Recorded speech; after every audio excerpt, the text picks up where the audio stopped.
আসলে রেল হচ্ছে এমন একটা মাধ্যম যে মাধ্যমে আসলে ধনী হোক গরিব হোক যারা মিডল ক্লাস সবাই কিন্তু সেই ট্রেনেই যাতায়াত করে। তো এক্ষেত্রে যেটা হচ্ছে ট্রেনে যদি ভাড়া হয় হয়তো যাদের হচ্ছে একটু ইনকাম ভালো তারা হয়তো সেখানে তাদের কোনো ইম্প্যাক্ট পড়বে না, কিন্তু যারা হচ্ছে মধ্যবিত্ত বা যারা নিম্নবিত্ত তাদের জন্য খুবই সেটা সমস্যার হয়ে যাবে। আর তার উপর হচ্ছে গরম।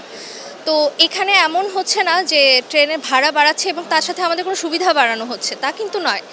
ঠিক সেম যাত্রীরা একইভাবেই দাঁড়িয়ে যাচ্ছে, বসে যাচ্ছে, সিট জোন একরকম থাকছে, সব কিছু একই থাকছে, কিন্তু মাঝখান দিয়ে ভাড়াটা যদি বেড়ে যায় তার সাথে সাথে যদি আমাদের কমফোর্ট জোন বাড়ানো হতো তাহলে না হয় সেটা অবশ্যই ন্যায্য হতো। কিন্তু এই ক্ষেত্রে আমি মনে করছি যে যেহেতু সব কিছুই একরকম আছে, পরিবেশটা একরকম, সেক্ষেত্রে গরমের মধ্যে ভাড়া বাড়ানো মানে একটা বাড়তি একটা জাস্ট চাপ হচ্ছে সবার জনগণের মধ্যে চলে আসা, যারা যাত্রী তাদের মধ্যেও চলে আসা। তো আমি এটা একদমই সমর্থন করব না, যেহেতু আমি নিজেও একজন যাত্রী এবং আমার নিয়মিত যাতায়াত করতে হয়।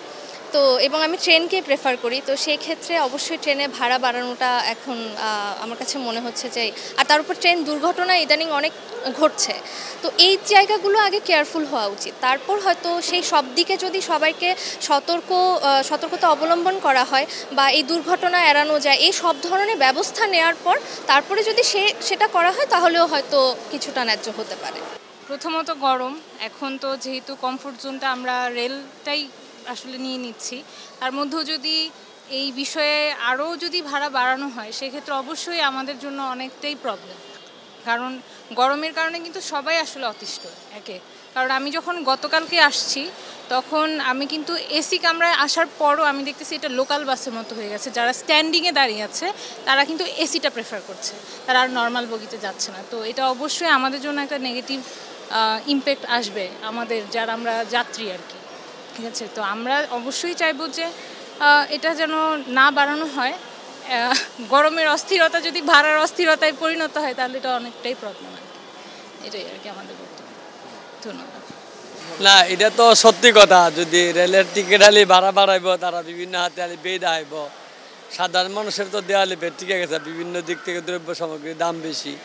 এই হিসাবে আমার প্রস্তাব থাকবে সরকারের কাছে যে ভাড়া যেন না বাড়া, সেবার মানটা যেন একটু বাড়া, আর বিশেষ করে রেলের শিডিউল টাইম যেন ঠিক রাখে। আরও সম্ভব হইলে আরও কিছু ট্রেন অতিরিক্ত দিলে মানুষের হয়তো চাহিদাটা কিছুটা পুরো হইতো।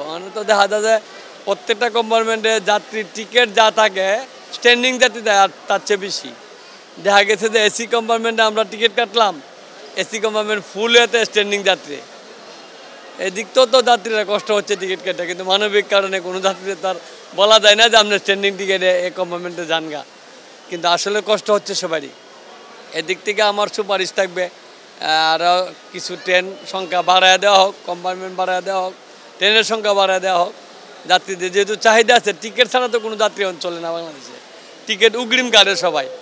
তারপরেও যদি সিট না বা স্ট্যান্ডিং টিকিট কেটে যাইতেছে দাঁড়ায়া, তার কী করতো? তারপর তো রেল ডিপার্টমেন্টের লস হওয়ার কোনো কারণ দিই না আমরা, সাধারণ মানুষ লাভই হওয়ার কথা না। এটা কোনোভাবেই যুক্তিযুক্ত না, কারণ আসলেই বাংলাদেশের রেলওয়ের সেবার মান একদমই ভালো না। ম্যাক্সিমাম গাড়িগুলোতে, তার মধ্যে কালোবাজারি তো আছেই, এবং সবসময় রেলওয়ে হয়রানির শিকার হতে হয়। তো সেই ক্ষেত্রে সিটের অবস্থাও ভালো থাকে না, তারপরে হকার, তারপরে হিজড়া থেকে শুরু করে পকেটমার, এই ধরনের অনেক সমস্যা তো আছে। এর ভিতরে এই দুর্মূল্যের বাজারে হঠাৎ করে রেলওয়ের ভাড়া বাড়ানো, এটা কোনোভাবেই আমি অ্যাকসেপ্ট করি না।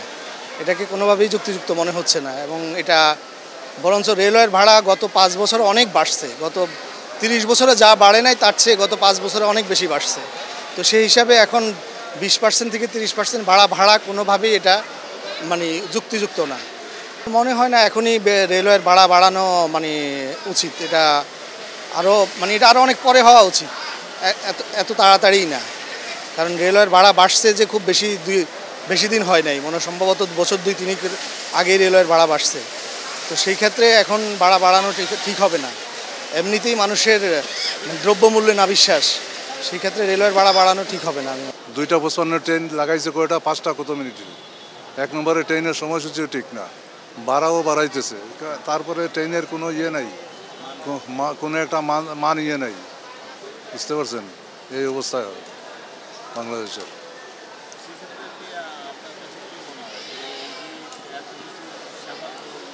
না, সেবা সেবা বা মান ভালো মতো পাওয়া যাচ্ছে না। ট্রেনের যে সেবা ওইটাও পাওয়া যাচ্ছে না, বা মান বলতে কিছুই নাই। ট্রেনের যে মান, মনে করেন একটা টিকিট করলো 700-800 টাকা দিয়া, এসি টিকিট করে বসলো, এসির ওইটাও বসার মতো শান্তি মতো বসতে পারে না। বুঝতে পারছেন?